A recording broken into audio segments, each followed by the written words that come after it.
오늘은 예수 그리스도의 믿음과 하나님의 은혜라는 주제로 좀 나누고자 합니다. 여러분, 기독교는 종교가 아니라 신앙이라고 보통 얘기합니다. 근데 그 이유는 하나님이 이미 이룬 구원을 믿음으로 받아들이는 것이기 때문에. 그러나 다른 모든 종교는 여러 가지 체험이나 선행, 또 훈련 등을 통해서 구원받을 수 있다고 또 말합니다. 예를 들면은 유대인들은 율법을 준행함으로 하나님께 올라갈 수 있다고 가르쳐요. 회교도는 그 메카 성지 순례 등 이 종교적인 의무 준수가 그들을 또 신 앞에 나가게 한다고 또 말합니다. 불교도들은 수련을 가르치고 또 깨달음을 말해요. 근데 이 모두는 항상 인간이 아래에서 신께로 올라가는 겁니다.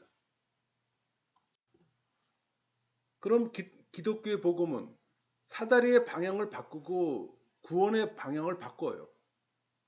성경의 가르침은 명확합니다. 우리 요한복음 3장 16절, 하나님이 세상을 이처럼 사랑하사 독생자를 주셨으니 이는 그를 믿는 자마다 멸망하지 않고 영생을 얻게 하려 하심이라. 그러니까 기독교는 구원을 위해 스스로 어떤 행위보다는 하나님의 사랑을 받아들이는 겁니다. 그게 신앙이에요. 그래서 예수님을 믿는 것은 쉽고도 어렵다고 또 말합니다. 쉬운 이유는 예수님께 나아오기만 하면 모든 죄를 용서받고 새 사람이 되기 때문이에요. 어려운 이유는 예수님께 자신을 맡기지 않기 때문입니다. 자기 소견대로 살고 싶기 때문에. 기독교의 핵심은 은혜를 통한 구원이에요. 또 이것은 오직 은혜에 의한 의롭다움을 받는 이 종교 개혁의 핵심 속에 또 표현되었어요. 여러분, 교회 생활하면서 가장 많이 사용하는 단어가 있다면 믿음과 은혜예요. 그런 그 두 단어는 이 밀접한 관계가 있고 띄어서는 사용할 수 없는 단어이기도 합니다. 근데 교회에서 많은 착각들을 하는 게 믿음과 은혜예요. 착각 정도가 아니라 이 개념조차 정립되지 않았어요. 여러분, 믿음이 없으면 경험할 수 없는 게 은혜입니다.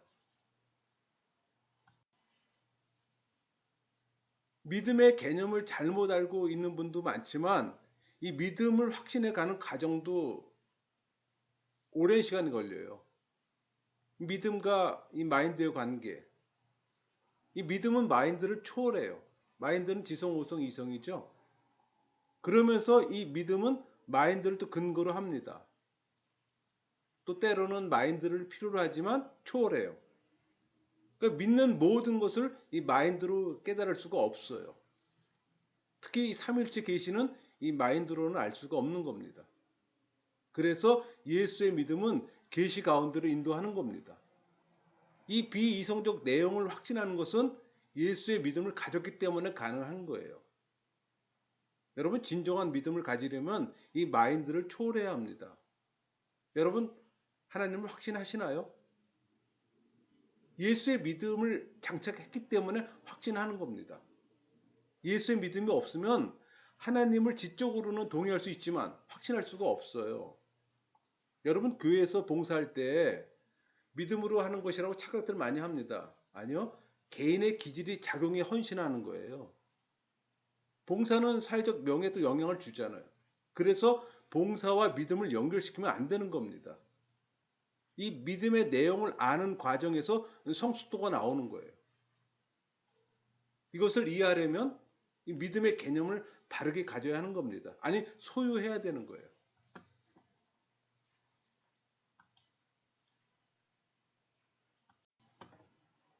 여러분, 그 믿음의 내용을 보면은 지식, 성경의 동의, 신뢰와 확신입니다.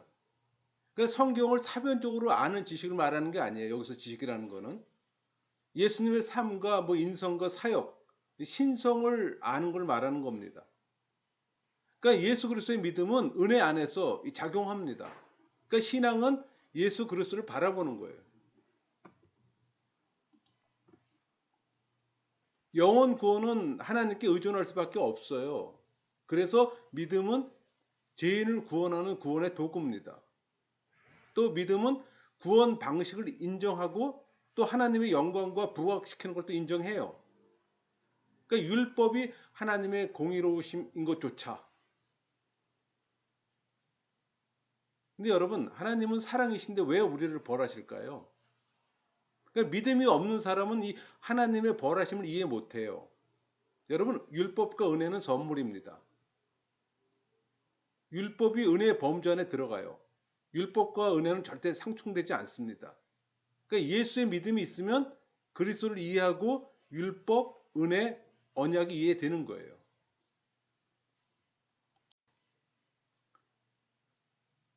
믿음은 뭐 주입된 습관이고 또 심령의 한 부분에 심겨집니다.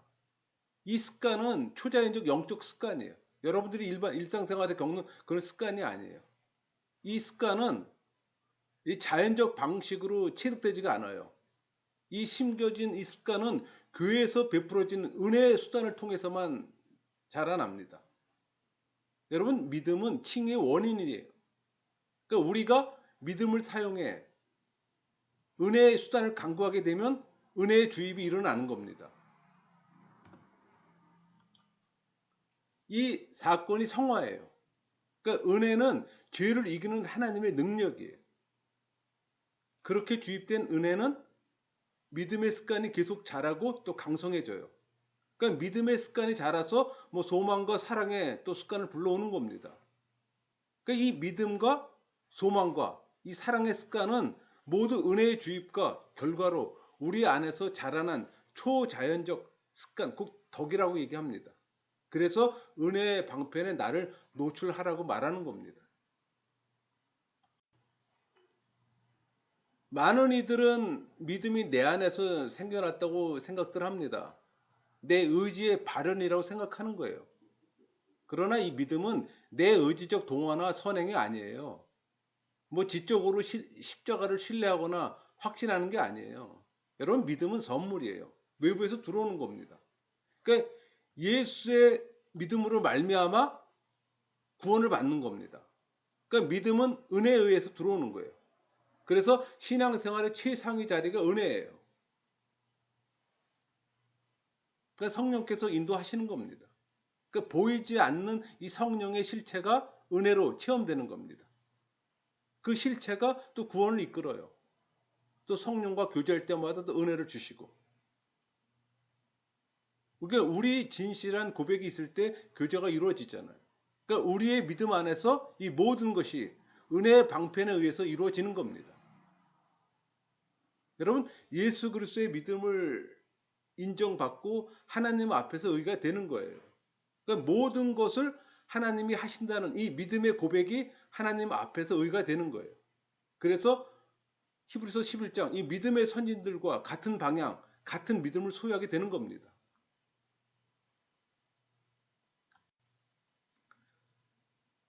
여러분, 은혜 때문에 믿음이 주어지고 심겨지는 거예요. 그러니까 은혜를 통해 믿음을 소유하면 하나님께서 의롭다고 하십니다. 그럼 의의 전가가 이루어지고 또 의의 주인이 되는 거예요. 그러니까 성령을 받으면 나타나는 현상입니다. 그래서 믿음은 하나님의 영광과 그 성품을 향해 끌리는 감정이라고 말하기도 해요. 이 개혁주의 주장은 믿음은 외부로부터 주입된 거라고 얘기합니다. 그러니까 그리스도로부터 나오고 예수로부터 말미암는다고 말하는 겁니다. 그러니까 믿음이 예수님으로부터 우리에게 주어졌어요. 그러니까 쉽게 표현하면은 예수님이 이 믿음이란 보물을 그리스도인에게 하나씩 선물로 준 겁니다. 우리는 그냥 믿음을 받아들이는 것이고 또 우리에게 선물로 주어진 거예요. 여러분, 믿음이 외부로부터 왔다는 거 꼭 기억하셔야 합니다.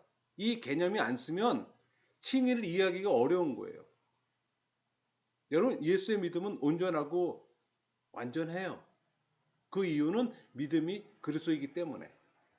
그래서 성령 세례 받으면 성령의 내주함과 예수의 믿음이 내 안에 장착되는 겁니다. 그게 신앙인이에요. 흔히 믿음에 뭐 작은 믿음이 있다고 표현합니다. 성경에서는. 우리 마태복음 6장 30절에 하나님이 이렇게 입히시거든 하물며 너희일까 보냐? 믿음이 작은 자들아. 이렇게 표현하고 있잖아요. 근데 여러분, 본질적으로 믿음은 다 같은 믿음을 소유했어요. 다만 선물 받은 믿음을 귀하게 생각하는 사람, 가치를 모르는 사람만 있을 뿐입니다. 그래서 그 사람들에게 삶의 우선순위가 달라요. 어떤 이는 하나님의 나라, 하나님의 의를 중요시하게 생각합니다. 반면에 어떤 이는 이 받은 믿음이 덜 가치 있게 생각하는 거예요. 그거 차이예요. 그러니까 믿음의 가치를 이해하는 겁니다. 그러니까 믿음의 가치를 어떻게 이해하느냐에 따라 크다, 작다 말하는 거예요. 여러분, 예수님의 믿음과 내가 갖고 있는 믿음은 같아요. 신앙인, 성령 세례 받은 신앙인 모두의 믿음은 본질은 같습니다. 그러니까 믿음은 말씀과 함께 신앙인 안에서 작용하고 또 발현해요. 그러니까 믿음은 심겨진 것이지만 사랑은 연습되어야 하는 겁니다. 그러니까 믿음이 강화된다는 것은 연습된 습관이에요. 그러니까 우리가 은혜의 지배를 받잖아요.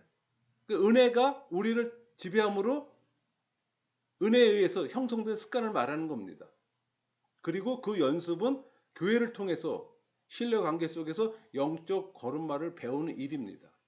그러니까 아이가 가정에서 말하고 또 좌우를 분간하고 옳은 일을 배우는 것처럼 교회로부터 우리는 이 영적 습관을 연습하고 익혀야 하는 겁니다. 그래서 건강한 교회는 소중한 겁니다. 또 교회에서 이 성도 간의 교제는 또 중요하고 또 이 신앙인과 교통의 감정이 바로 거룩한 감정이에요. 그러니까 우리가 말하는 이 성도 교제는 신앙인들의 교제를 말하는 겁니다. 종교인과의 교제를 얘기하는 게 아닙니다. 그러니까 이 성화의 과정은 은혜의 과정을 통해서 사랑의 교제에 대한 이 경험의 누적으로 또 형성되는 거예요. 하나님 나라에는 이 사랑의 교제가 아주 풍성합니다. 은혜, 헬라어로 카리스죠. 아무 조건 없이 구원을 주시는 하나님의 선물. 그러니까 아무런 조건 없이 죄를 용서하고 구원을 주시는 하나님의 초월한 사랑이란 뜻입니다. 그런 의미에서 이 단어를 많이 사용해요. 그러니까 은혜는 죄인이 구원을 얻는 유일한 통로와 수단이자 또 성도에게 구원과 영원한 생명을 보장해주는 하나님의 주권적 행동이에요. 우리 에베소서 2장 5절 허물로 죽은 우리를 그리스도와 함께 살리셨고 너희는 은혜로 구원을 받을 것이라. 디도서 2장 11절 모든 사람에게 구원을 주시는 하나님의 은혜가 나타나 그렇게 증거합니다. 그러니까 성경에서 다양한 의미로 사용되었는데 이 감사, 자비, 궁율, 호의, 기쁨, 즐거움 주는 것 그리고 또 윗사람이 아랫사람에게 베푸는 친절이나 사랑을 의미해요. 그러니까 예수 그리스도의 성육신과 십자가 사역은 하나님의 은혜의 최고봉이라고 말할 수 있어요. 그러니까 이 은혜야말로 성도로 하여금 경건과 거룩한 삶을 유지하게 하는 지속적인 또 힘이 됩니다. 우리 사도행전 11장 23절 그가 이르러 하나님의 은혜를 보고 기뻐하여 그러니까 구원의 보증이 됩니다. 그리고 이 은혜는 하나님의 뜻대로 주세요. 때에 따라 주시고 또 쌓아두고 주시고 또 풍성하게 주십니다. 에베소 1장 7절 우리는 그리스도 안에서 그의 은혜의 풍성함을 따라 이 은혜는 택한 백성에게 약속된 것으로 또 특별히 하나님을 사랑하며 또 정직하고 겸손하며 또 궁의를 바라며 또 죄를 회개하는 사람에게 또 주시기로 약속되었어요. 로마서 5장 20절 율법이 들어온 것은 범죄를 더하게 하려 함이라. 그러나 죄가 더한 곳에 은혜가 더욱 넘쳤나니. 히브리서 4장 16절 때에 따라 돕는 은혜를 얻기 위하여 은혜의 보좌 앞에 담대히 나갈 것이니라. 그렇게 증거하잖아요.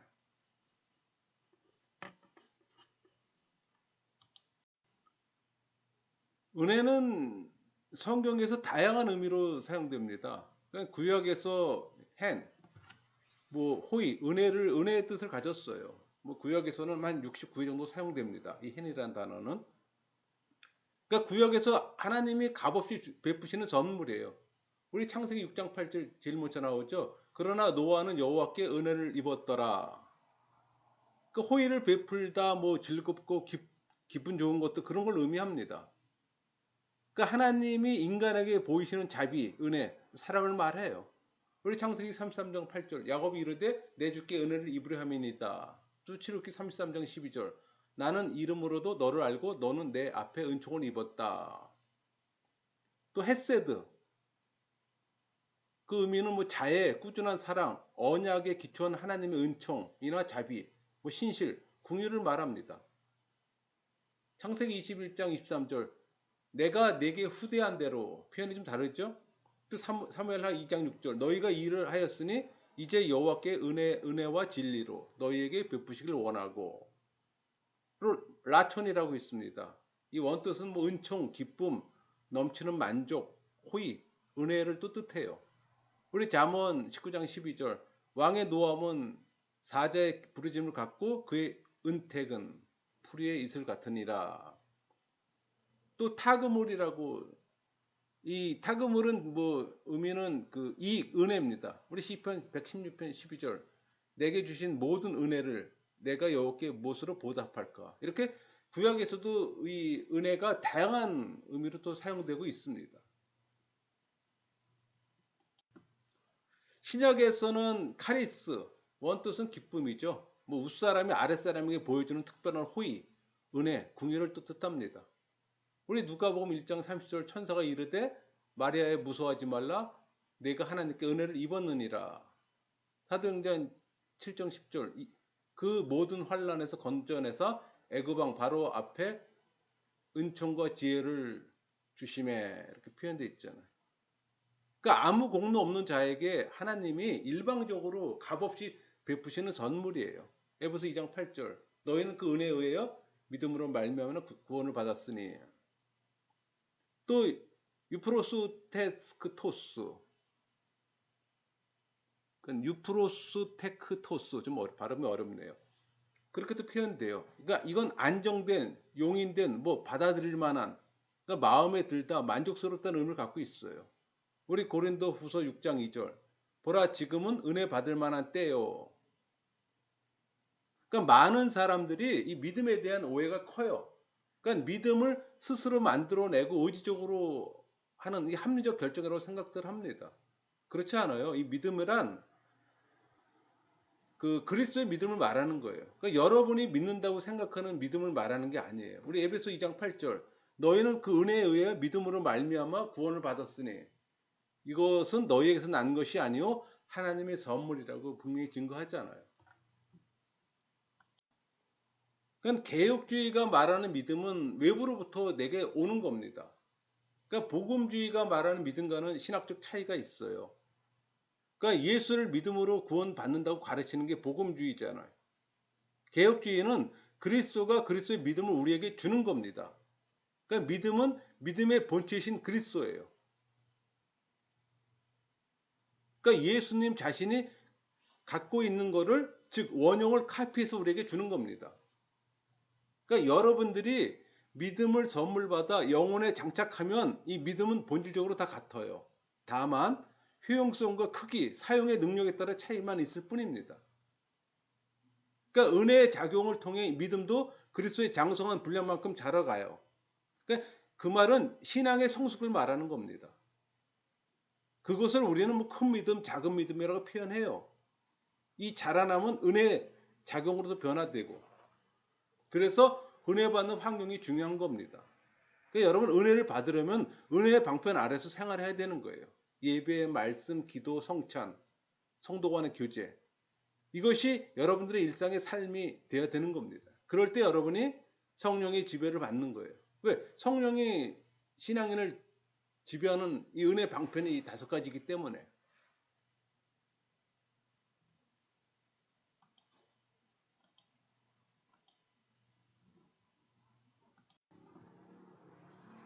여러분 그 성령 세례를 통해 영혼의 심령 안에 믿음이 심겨지고 또 은혜라는 방식을 통해 예수의 믿음이 자라나요. 그래서 성장하는 믿음은 하나님의 나라와 의를 추구하는 삶의 방식을 갖게 됩니다. 그러니까 성장하지 않는 작은 믿음은 하나님 나라와 의에는 전혀 도움이 안 돼요. 여러분 예수의 믿음을 가졌다 하면 그리스도와 동행함에 있어 이 방향의 설정을 의미합니다. 그러니까 같은 방향을 설정했다는 의미예요. 무슨 얘기인 거 아니? 예수님은 하나님 나라와 의를 추구하잖아요. 그러니까 예수님의 방향성과 목표는 하나님 나라와 그의 의에 있습니다. 그래서 예수의 믿음을 선물 받은 우리 신앙인들은 예수님과 동일한 이 방향성과 목표를 갖는 겁니다. 여러분 성령 세례를 받지 않았기에 그런 방향성과 목표가 없는 거예요. 그러니까 하나님의 나라는 하나님의 통치함을 말하는 겁니다. 그러니까 하나님의 다스림이에요. 그러니까 신앙인의 열망은 하나님의 나라와 그의 의입니다. 그러니까 하나님의 본성이 거룩이기에 또 신앙인은 거룩하기를 열망하는 거예요. 회심하지 않았기에 관심이 없는 겁니다.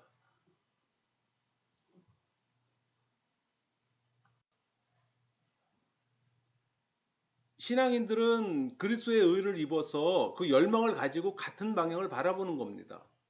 그러니까 예수 그리스도의 제자됨은 하나님 나라와 하나님의 의를 추구하는 거예요. 그럼 선교와 전도에 관심을 갖게 되는 겁니다. 여러분, 선교와 전도에 관심이 없다는 것은 예수의 믿음이 없기 때문이에요. 그러니까 교회 부흥을 위해 눈물로 기도하는 신앙인이 다다를 수 있는 최고의 영적 상태입니다. 그러니까 부흥은 그리스도의 의를 필요로 하는 사람에게 이 복음으로 그리스도의 의를 전하는 겁니다. 그러니까 하나님의 나라와 의를 추구하는 게 이 개혁교회 신앙인들의 추구함입니다. 방법이 기도하는 겁니다. 가장 영적인 기도예요. 그러니까 불신자의 영혼을 위해 기도하는 겁니다. 왜? 하나님 마음을 가졌기 때문에. 그 마음이 없으면 할 수 없는 기도예요. 그러니까 하나님의 마음을 지니고 있기에 불신자를 위해서 기도하는 겁니다. 표현 방식이 뭐 선교 전도예요. 그게 큰 믿음이에요. 여러분 기도는 단순히 뭐 판에 박힌 습관적 언어의 표현이 아니라 감정의 이입 단계입니다. 그러니까 신앙인은 그리스도의 의지만을 열망해요. 자신이 성령의 지배 아래 있지 않으면 고민해야 하는 겁니다. 여러분 자신이 은혜의 지배 아래 놓여 있지 않으면 기도할 수가 없어요. 큰 믿음의 사람이 되는 것은 성령의 지배 아래 있는 걸 말하는 겁니다. 그러니까 은혜의 공간에서 살아가야 하는 거예요. 영적으로 힘든 것은 성령의 은혜를 받지 못해서예요. 여러분 가끔가다 그런 표현들을 하잖아요. 영적으로 굉장히 힘들다고. 은혜 받지 못한다는 얘기예요. 여러분 영적 갈급하다는 표현 쓰잖아요. 은혜 갈급함을 얘기하는 겁니다. 그래서 은혜 방편 안에 들어가야 되는 거예요. 우리 창세기 6장 8절 그러나 노아는 여호와께 은혜를 입었더라. 구약에서 말하는 은혜와 신약의 은혜의 개념이 좀 다릅니다. 그러니까 구약의 은혜는 내가 경건하기에 내가 의롭기에 은혜를 받을 만해서 받는 거예요. 근데 신약의 은혜는 그렇지 않아요. 윗사람이 아랫사람에게 조건 없이 내려주는 사랑이 은혜입니다. 카리스죠. 원뜻은 아까도 얘기했지만 기쁨, 윗사람이 아랫사람에게 보여주는 뭐 특별한 호의, 은혜, 궁유를 얘기를 하는 겁니다. 그러니까 신약의 그리스도인들이 이 카리스 단어를 선물의 개념으로 사용했어요. 그러니까 구원의 선물이라는 뜻입니다. 그러니까 사도 바울의 관점에서 5장 20절 로마서 5장 20절 볼까요?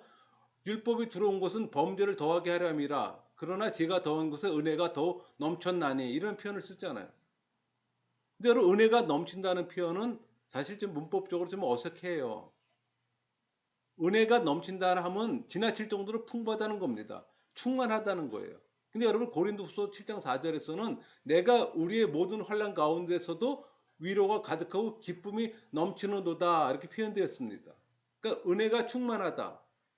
그러니까 신약 시대에는 이렇게 쓰는 게 좀 어색해요. 왜? 은혜를 베푸는 게 일상적이지 않았어. 신약 시대 사람들은 이 일상의 삶에서 누구에게 은혜를 받는 게 특별한 경험입니다. 그러니까 사람들에게 은혜를 경험하는 일이 거의 없어요. 왜? 경제적으로 어려운데 은혜를 베풀기가 어렵잖아요.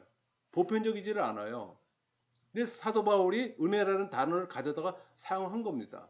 은혜가 넘친다는 의미로 또 사용했어요. 우리 로마서 5장 20절 다시 한번 볼까요? 율법이 들어온 것은 범죄를 더하게 하려 함이라. 그러나 죄가 더한 곳에 은혜가 더욱 넘쳤나니. 여러분, 죄는 은혜의 상대가 되지를 못합니다. 죄와 은혜가 대립되면 은혜가 이겨요. 은혜는 죄보다 크고 많은 영향을 끼칩니다. 그러니까 신앙인은 은혜라는 영역 안에서 살아가야 되는 거예요. 바울은 죄를 말하면서 죄의 공포, 불안감을 말하면서 은혜가 죄를 덮는다고 말하는 겁니다. 물이 넘쳐 덮어버리는 것처럼 은혜가 죄를 덮어버려요. 그래서 여러분들이 은혜 방편 아래 있을 때 죄로부터 자유로울 수가 있는 거예요. 여러분, 은혜를 받는다는 이야기는 성령의 지배를 받는다는 이야기입니다. 최고의 복이에요. 또 성령의 지배를 받으면 세속의 가치가 멀어집니다. 흔히 여러분 은혜 받았어라는 표현 자주 쓰잖아요. 근데 그 표현보다는 은혜의 지배 아래 있어라는 표현이 더 어울립니다. 그 죄의 지배 아래 있기 때문에 죄를 행함같이 성령의 지배를 받으면 또 순종과 연결돼요. 이 성령 하나님은 은혜라는 도구를 사용해서 신앙인을 지배하잖아요. 오직 신약시대 신자에게 주어진 방식입니다. 여러분, 신앙인이라고 해도 죄성도 내 안에 있고 성령도 내 안에 있어요. 어떤 지배를 받느냐에 따라 내 삶이 달라지는 겁니다. 우리가 거듭난 순간, 그 순간부터 우리의 마음은 전쟁터로 변해요. 우리 안에 두 세력의 전쟁터가 되는 겁니다. 여러분, 혹시 두 개의 깃발로 묵상을 해본 경험이 있나요? 사단의 깃발과 예수 그리스도의 깃발을 묵상하는 이유가 우리 안이 전쟁터이기 때문이에요. 우리는 끊임없이 이 성령의 지배를 추구합니다. 로마서 6장 13절 볼까요? 또한 너희 지체를 불의의 무기로 죄에게 내주지 말고 오직 너희 자신을 죽은 자 가운데서 다시 살아난 자 같이 하나님께 드리며 너희 지체를 의의 무기로 하나님께 드리라. 여러분은 성경을 보면서 율법을 은혜로 느낍니까? 율법은 은혜가 아니다라고 주장하는 게 세대주의 사고방식입니다. 또 세대주의는 율법 폐기론을 주장합니다. 그들은 하나님과 이 예수님의 사역 방식이 다르다고 생각해요. 그래서 구약은 하나님, 신약은 예수님, 교회 시대는 성령 시대 이런 식으로 구분하잖아요. 근데 개혁주의는 그렇지 않아요. 개혁주의는 율법과 은혜를 이퀄로 봅니다. 또 구약 제사법은 예수님 죽으심으로 방식은 폐기되었어요. 그러나 예수님 보혈에 의지해서 또 예배하잖아요. 더 나은 방식이에요. 그러니까 율법 안에서 제사법, 사회법, 도덕법, 현도에도 유효합니다. 다만 형식이 아닌 정신이 계승되는 거예요. 근데 세대주의는 율법을 폐기됐다고 말했잖아요. 그러면서 또 십계명을 지키라고 하는 건 모순이죠.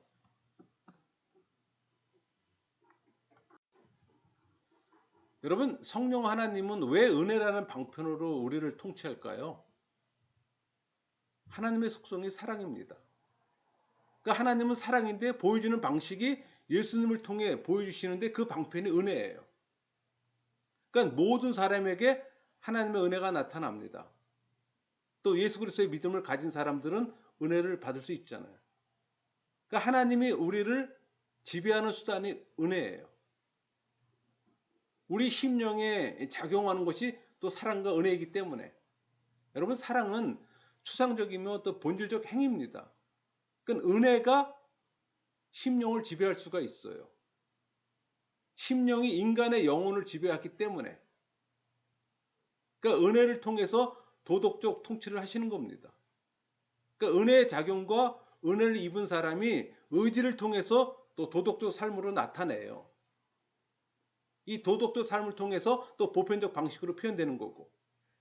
그러니까 더 높은 도덕적 기준으로 죄인을 대하는 방식을 통해 또 세상을 바꿔가는 겁니다.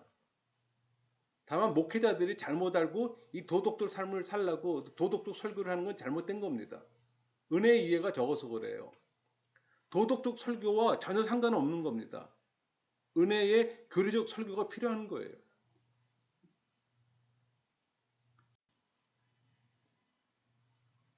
여러분, 은혜는 성령의 역사입니다. 은혜의 작용은 인간의 감정을 통해 의지를 받고 도덕적 삶을 만들어내는 거예요. 그러니까 도덕적 삶이 수단이 되어서는 안 되고 결과물이 되어야 되는 겁니다. 그래서 하나님은 우리 신앙인에게 불신자보다 더 높은 도덕적 상태를 또 요구해요.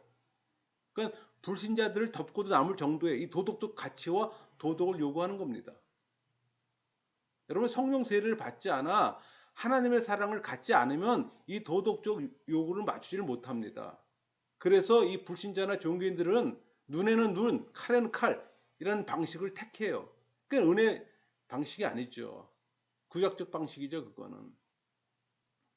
은혜로 모든 것을 덮어버려야 하는 겁니다. 그러니까 은혜의 작용 아래 있는 신앙인의 삶으로 덮어버리는 거예요. 여러분, 회심한 그리스도인입니까? 그리스도의 믿음을 가진 실체는 더 높은 도덕적 삶을 영위하는 겁니다. 그러니까 소금은 맛을 내는 존재라기보다는 존재함 자체로 악의 부패함을 늦춰요. 여러분, 우리가 세상에서 할 수 있는 최고의 봉사와 섬김은 우리가 신앙인이 되는 겁니다. 은혜의 방편 아래 있는 삶은 세상에 도움이 되고 그게 또 신앙인의 부르심이에요. 그러니까 하나님은 율법과 복음을 다스리는 것이 아니라 도덕, 윤리라는 방법으로 세상을 다스리세요. 그러니까 도덕적 통치 수단을 통해 은혜를 나타내는 겁니다. 골고다 핏값으로 산 백성을 통해 도덕적 삶으로 이끌어 갔어요. 그래서 신앙인은 은혜를 필요로 하는 겁니다. 여러분, 영적 갈급함이 은혜 갈급함이에요. 여러분은 은혜 없음에 슬퍼한 적 있습니까? 더 큰 사랑을 가진 사람들이 받아줄 수 있고 이해할 수가 있는 거예요. 여러분, 우리 주변에는 은혜 없는 사람들의 모습을 우리가 너무 쉽게 보고 살잖아요.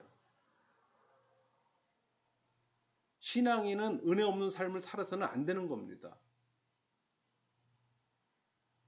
여러분이 은혜 없는 삶을 산다면 신앙을 점검해 보세요.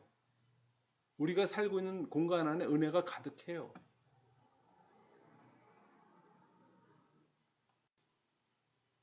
회심했다는 사람이 냉소적이거나 우울증에 걸리면 문제가 있는 겁니다. 은혜를 느끼고 살아야 되는 거예요. 여러분, 영적 침체에 빠질 때 그 상태를 수용하면 안 됩니다. 은혜로 이겨내야 되는 거예요. 은혜 충만할 때 그게 이겨낼 수가 있는 겁니다. 은혜로 인해 소망 가질 수가 있어요. 여러분, 은혜가 없다면 종교인의 삶이에요. 성령 하나님은 은혜라는 방식을 통해 신앙인을 다스립니다. 여러분이 알고 있어야 될 게 하나 있어요. 하나님은 고난이라는 방식으로 벌 주지 않아요. 상당수는 내 욕심 때문에 문제가 발생되고 고난이 발생되는 겁니다. 그러니까 우리가 은혜의 다스림 가운데 있지 못할 뿐이에요. 먼저 성령 세례 받고 신앙인이 되어야 되는 겁니다. 여러분이 신앙인이라면 여러분의 시간들을 은혜의 방편 아래 놓으세요. 그럼 은혜를 경험하게 될 겁니다. 그때 하나님과의 친밀함을 맛볼 수가 있는 거예요. 그게 영적 교제예요. 말씀을 마치겠습니다.